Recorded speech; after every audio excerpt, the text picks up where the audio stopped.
And these relations are based on very strong historical facts.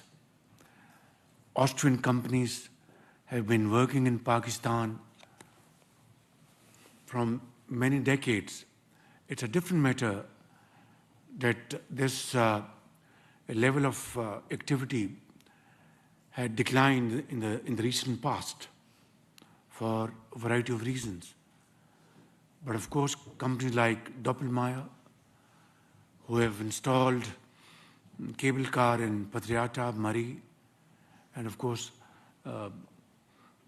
other parts of Pakistan, and then mining and mineral, and of course renewable energy are areas where Austria has been proactively engaged with Pakistani counterparts.